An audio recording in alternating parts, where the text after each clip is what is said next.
Break के बाद स्वागत है आपका सी न्यूज भारत में। खबर बस्ती से है, जहां बसपा प्रत्याशी लवकुश पटेल एक आयोजन में सम्मिलित हुए और कई दावे किए। उन्होंने कहा कि रोजगार को पहली प्राथमिकता देते हुए मैं चुनाव लड़ रहा हूं और ये भी कहा कि इस बार बस्ती में बसपा पूरे बहुमत से निकल रही है और इस बार मैं भारी मतों से बस्ती में जीत हासिल करूंगा। उन्होंने क्या कहा, आइए सुनाते हैं। कार्यक्रम हुआ है, क्या कुछ कहना उस संबंध में?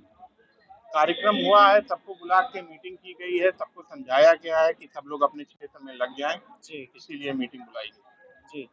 अभी ये भी देखा जा रहा है बस्ती जिले में, आप बता रहे हैं कि पूरी तरह से बसपा निकल रही है और बड़े-बड़े दिग्गज नेता भी जो है सपा और भाजपा से उतर रहे हैं। कैसे आप उनको हरा पाएंगे? आप एक चीज बताइए, मुझे समाज में जाके यही बताना है, मैंने जो अभी भाषण में भी कहा कि हमें जाके समाज में यही बताना है कि हमारे मुसलमान भाइयों का छल हो रहा है। जी, हमें उन्हें जाके बताना है कि जब भी चुनाव आता है तो हमारे मुसलमान भाइयों की हत्या होती है, चाहे अतीक अहमद साहब की हो, चाहे मुख्तार अंसारी साहब की हो, और वोटों का ध्रुवीकरण बी पार्टी में हो जाता है, जी, बीजेपी की बी पार्टी। जी, अगर बहुजन ही एक ऐसी पार्टी है जो बीजेपी को कभी भी ध्वस्त कर सकती है, तो इतिहास उठा के आप देख सकते हैं, समाजवादी और ये पीडीए का गठबंधन जो बना है, इनकी हैसियत नहीं है कभी ये भाजपा को चुनाव हरा दे। मतलब आज ये पीडीए बना है, जी, दलितों का आरक्षण खाने के बाद ये पीडीए बना है, दलितों का आरक्षण खाने के बाद। 2017 में आज तब संविधान बचाने चले। 2017 में जब एक बीजेपी ने एक्ट पास किया था कि एससी एक्ट खत्म किया जाएगा, बहुजन समाज पार्टी के लोगों ने सड़क पे उतर के उसको रुकवा दिया था। किसकी हैसियत है, कौन वो संविधान बदल देगा? ये सिर्फ बहकावे बातें हैं, चुतिया बनाने का तरीका है। बस हमें निकलना है और हमें बताना है कि कैसे ये दोनों पार्टियां मिलके हमारी भोली भाली जनता को चुतिया बना रही है। तो मुस्लिम के लिए जो है हत्यारी है क्या ये बीजेपी पार्टी? बीजेपी क्यों, दोनों पार्टियों को मैं कह रहा हूँ ना, जी, दोनों का ध्रुवीकरण हो रहा है। जी। दोनों पार्टियां हत्यारी हैं, एक पार्टी नहीं है। एक पार्टी को आप कैसे कहते क्या लग रहा है बस्ती में कौन निकल रहा है लोकसभा 61 में? लोकसभा 61 में बहुजन समाज पार्टी की भारी मतों से जीत दर्ज होगी और यहाँ से बहुजन समाज पार्टी ही जीत पाई और कोई दूसरा नहीं जीत पाया। आप युवा प्रत्याशी हैं, क्या आपका मोटिव है बस्ती को विकास की तरफ ले जाने के लिए? क्या आपकी योजना है? मतलब जाति धर्म इससे ऊपर जाति धर्म से कहाँ आप आगे बढ़ पाएंगे, जिसमें जाति धर्म का हाल देख लीजिए, श्रीलंका का हाल देख लीजिए, पाकिस्तान का हाल देख लीजिए। ये जाति धर्म पे ही तो हुआ है। कट्टरवाद जहाँ भी बढ़ेगा उसका सर्वनाश होना तय है।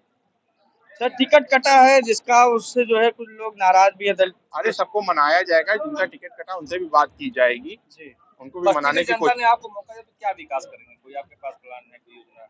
देखिए, मेरा जो पहला प्लान है वो हमारे टेक्निकल यूनिवर्सिटीज की ओर रहेगा कि बस्ती में आज आप पढ़ाई करते क्या करते हैं, एमसीए बीसीए, आपके किस कॉलेज में कौन सी टेक्निकल डिग्रियां हैं।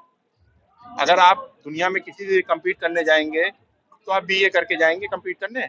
किस देश के सामने आपकी हैसियत है खड़े होने की? वर्तमान सांसद तो तरह तरह का विकास भी गिना रहे हैं, बता रहे हैं हमने अब ये तो इंजीनियरिंग कॉलेज भी बनवाया और मेडिकल कॉलेज। जनता को तय करना है, जनता देख रही है कहाँ धरातल पे काम हुआ है।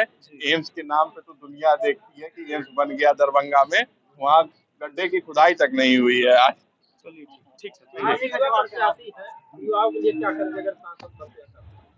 देखिए, मैं उनको पहले तो जो हमारी पूर्व की सरकारें उनको शिक्षा से विहीन रखती है और जो शिक्षा दी है वो भी बिल्कुल थर्ड क्लास दी है।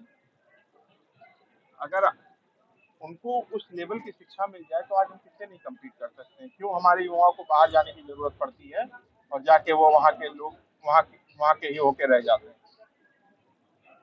पहला मुद्दा तो वैसे भी रोजगार ही रहेगा, हमेशा से रोजगार देना पहला काम है, लेकिन किस टाइप का रोजगार पार करेंगे तो आप कैसे तोड़ेंगे? अब कहने को तो मैं 2 लाख वोट से जीत रहा हूँ, अब बताइए आप कैसे तोड़ेंगे?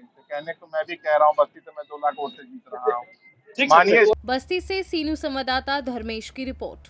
फिलहाल इस खास रिपोर्ट में बस इतना ही। वक्त एक छोटे से ब्रेक का। ब्रेक के उस पार खबरों का सिलसिला लगातार जारी है। आप देखते रहिए सी न्यूज भारत।